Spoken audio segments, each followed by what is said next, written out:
What's up, guys? Welcome back to Roensch Capital Charts. Today we're taking a look at Palantir stock, ticker symbol PLTR, on a variety of time frames in anticipation of the next trading day, Tuesday, March 26th.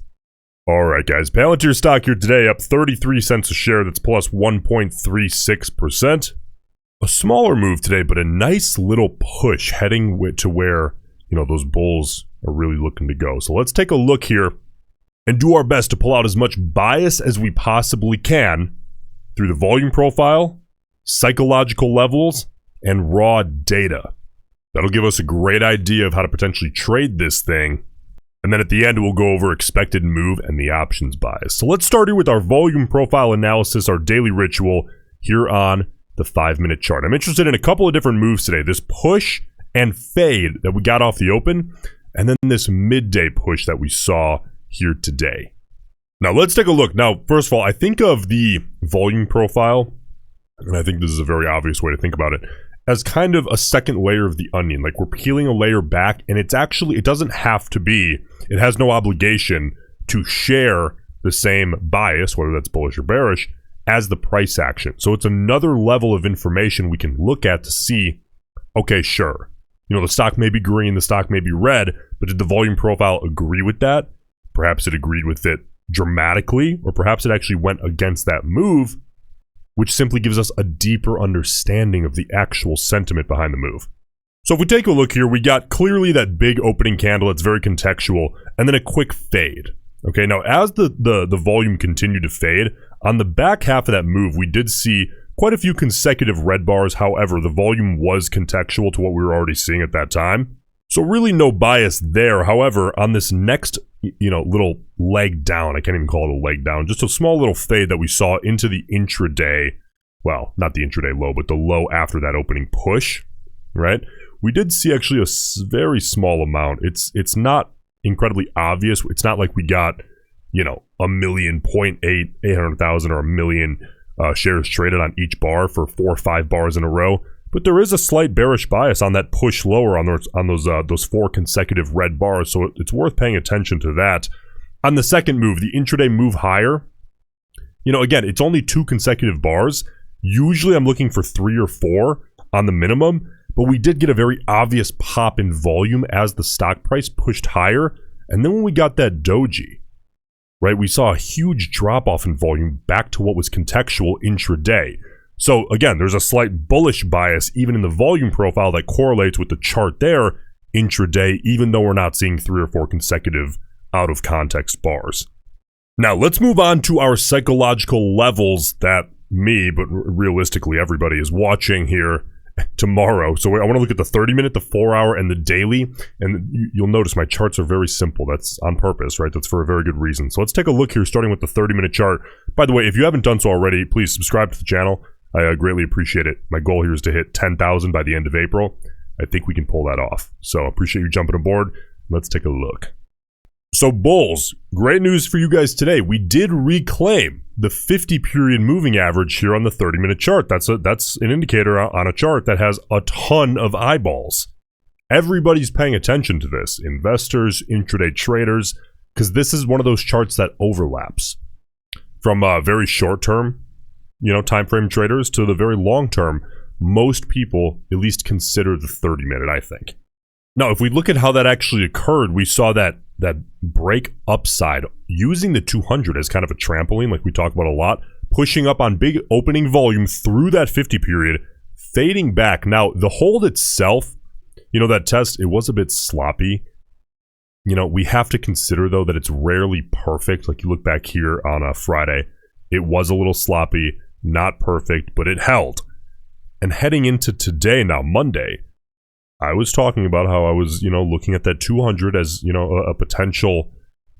It could cause a problem because it was so sloppy on Friday, and I really wanted to see that hold. Well, we used that as a trampoline here today and actually reclaimed that 50 as it came down, and the volume here late day forced that 50 to actually flatten out.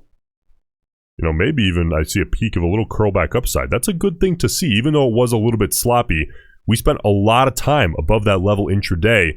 That's just about as much you can ask for here on the 30-minute chart on Palantir stock today.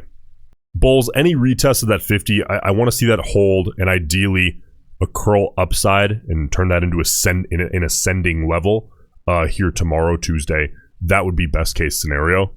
And bears, even if we end up seeing that 50 period curling back upside, just a crack down beneath that level back on high volume can give you guys another shot at that 200, which is obviously going to be a necessity to break to the downside here as soon as possible. All right, let's move on to the 4-hour chart and take a look. That 50 period is very much so in play. That's going to have a lot of eyeballs, and guess what? We reclaimed it on the 4-hour as well. That was a problem last Friday. We rejected hard in pre-market and faded the rest of the day.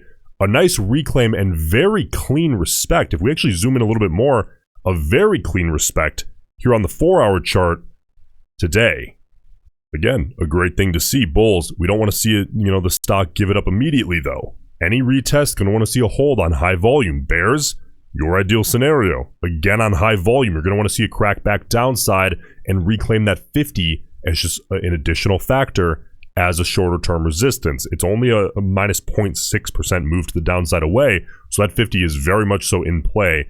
It's a little early to just declare longer term victory here, Bulls. It's day one on a break, right? Less than 1% away. Need to see that hold. And by the way, a retest of that 50 period on the 4-hour especially is likely to contribute to a bit higher volume as traders take positions. Now, the most important chart of all is always going to be the daily. This one has by far the most eyeballs all around the world. So let's take a look. The close at 24.51 today. Listen, we currently find ourselves, 2%, 2.2%, maybe 2.1% to the downside from 24 and up to 25. It's about the same, going to be about 2.1%. 24 and 25 are well within a single day's movement on Palantir. We've seen crazier things out of this stock. And that's the story tomorrow. Look, 25.50 is a technical level, but it means nothing if we're unable to get through the incredibly psychological level of 25 on the dot. This is so simple tomorrow. Bulls, we've held 24 the last couple of trading days. Any retest, we want to see 24 not break. All right, but the target is to get above 25 to give us a real shot at testing 25.50. A break and hold to 25.50 presents somewhat of a near-term open sky setup. Whereas bears, 25 is your enemy. Reject 25 on any retest, right? Because your ideal scenario is a crack back down below 24, which we failed to do the last couple of days. That can open you up for a potential near-term test to 23, which is that next level in line. Now, the expected move on Palantir, if we take a look, that next expiration is Thursday, March 28th. And look at this. The expected move is plus or minus about 90 cents, okay, in 3 trading days. So, if you talk about 3 green days in a row or 3 red days in a row, you're talking about 30 cents plus or minus per day. But remember, if you have a mix of green and red days, then the chain is really anticipating more day-to-day volatility to make up for that, because it's not just 30 cents if you're talking a 90-cent move in either direction in 3 days if you have a mix of green and red days. Now, that's the volatility expectation, okay? A lot of people look at expected move and they're like, plus or minus, that means nothing. Okay, well, if trading were easy, everyone would be a trader, right? That'd be great. We'd all just stay home in our pajamas. Obviously, that's not the case. It's a little more difficult than that. It takes, actual work. So the expected move is the volatility expectation, right?